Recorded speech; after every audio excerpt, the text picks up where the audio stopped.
शीर्षक नीली टोपी वाली लड़की श्रीनिति की उड़ान। बारिश की हल्की हल्की बूंदें शहर की सड़कों को भिगो रही थी।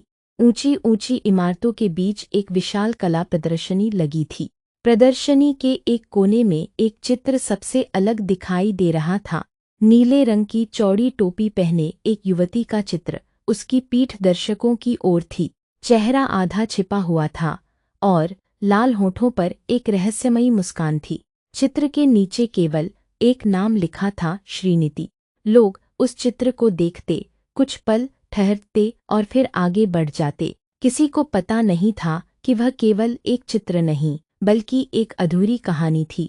श्रीनिति बचपन से ही रंगों से बातें करती थी। जहाँ दूसरे बच्चे खिलौनों से खेलते, वहाँ वह कागज पर भावनाएं उकेरती थी। उसके पिता एक साधारण शिक्षक थे और माँ सिलाई का काम करती थी। आर्थिक स्थिति कभी अच्छी नहीं रही, लेकिन उन्होंने अपनी बेटी के सपनों पर कभी गरीबी की धूल नहीं जमने दी। जब भी कोई उससे पूछता, बड़ी होकर क्या बनोगी, वह मुस्कुराकर कहती, मैं ऐसी चित्रकार बनूंगी जिसके चित्र बोलेंगे। कोई कहता, चित्र बोलते नहीं। जब कलाकार चुप हो जाता है, तब चित्र बोलना शुरू करते हैं।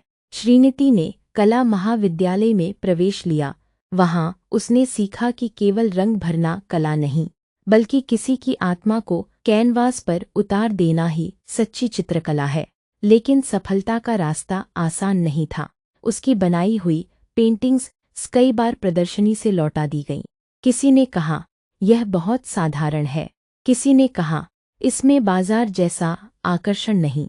किसी ने कहा, तुम्हें आधुनिक शैली अपनानी चाहिए। हर अस्वीकृति उसके मन को तोड़ती, पर उसके हाथों की रेखाएं और मजबूत होती चली गईं। एक रात उसने अपने कमरे में बैठकर आईने में स्वयं को देखा। चेहरे पर थकान थी, आंखों में प्रश्न थे, लेकिन आत्मा में अब भी एक दीपक जल रहा था। उसने अपने सामने सफ़ेद कैनवास रखा। आज उसने किसी और का चित्र नहीं बनाया, उसने स्वयं को चित्रित किया। लेकिन जैसे लोग उसे देखते थे वैसा नहीं, जैसी वह भीतर थी वैसा। उसने अपने चेहरे को आधा छिपा दिया, एक विशाल नीली टोपी बनाई। नीला रंग उसके लिए आकाश था, असीम संभावनाओं का प्रतीक। नंगे कंधे उसकी सादगी थे, लाल होंठ उसका साहस थे, और चेहरा पीछे मुड़ा हुआ था, क्योंकि वह दुनिया की स्वीकृति नहीं, अपने सपनों की ओर देख रही थी। चित्र पूरा हुआ। उसने उसका नाम रखा, मैं अभी अधूरी हूँ। कुछ महीनों बाद उसी चित्र को अंतर्राष्ट्रीय कला प्रदर्शनी में भेजा गया। इस बार परिणाम अलग था। जूरी के सदस्य उस चित्र के सामने कई मिनट तक खड़े रहे। एक वरिष्ठ कला समीक्षक ने कहा, इस चित्र में चेहरे से अधिक मौन दिखाई देता है।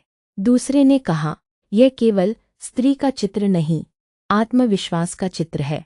तीसरे ने लिखा, she hides her face yet reveals her soul. चित्र को प्रथम पुरस्कार मिला। कुछ ही दिनों में समाचार पत्रों, कला पत्रिकाओं और अंतर्राष्ट्रीय मंचों पर श्रीनिति का नाम गूंजने लगा। जब पत्रकारों ने उनसे पूछा, आपने अपने चित्र में चेहरा क्यों छिपाया, श्रीनिति मुस्कुराई, क्योंकि सुंदरता चेहरे में नहीं, व्यक्तित्व में होती है।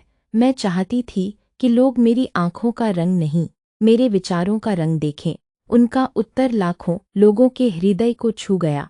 धीरे धीरे उनकी प्रदर्शनी दुनिया के अनेक देशों में लगने लगी। हर चित्र की अपनी कहानी थी। कहीं एक माँ की प्रतीक्षा, कहीं एक बेटी के सपने, कहीं एक वृद्ध की तन्हाई, कहीं एक कलाकार की खामोशी, और हर चित्र के कोने में केवल 2 छोटे अक्षर लिखे होते, स। लोग पूछते, इसका अर्थ क्या है? श्रीनिति मुस्कुराकर कहती, यह मेरे हस्ताक्षर नहीं, मेरे सपनों का प्रारंभ है। वर्षों बाद जब उन्हें देश के सर्वोच्च कला सम्मान से सम्मानित किया गया, तब उन्होंने मंच से केवल एक बात कही, यदि दुनिया आपको समझ न सके तो स्वयं को बदलने की जल्दी मत कीजिए। कभी कभी सबसे महान कलाकृति वही होती है जिसे समझने में दुनिया को समय लगता है। पूरा सभागार तालियों से गूंज उठा। उस दिन उनके पीछे विशाल स्क्रीन पर वही चित्र प्रदर्शित था, नीली टोपी, लाल होंठ और पीछे मुड़ा चेहरा। लेकिन आज वह चित्र अधूरा नहीं था। क्योंकि उसके पीछे खड़ी कलाकार ने स्वयं को खोज लिया था।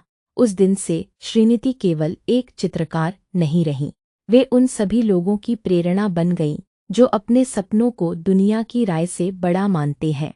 कहते हैं कुछ लोग अपनी आवाज़ से इतिहास लिखते हैं और कुछ अपने रंगों से। श्रीनिति ने रंगों को शब्द बना दिया और मौन को अपनी सबसे सुंदर कविता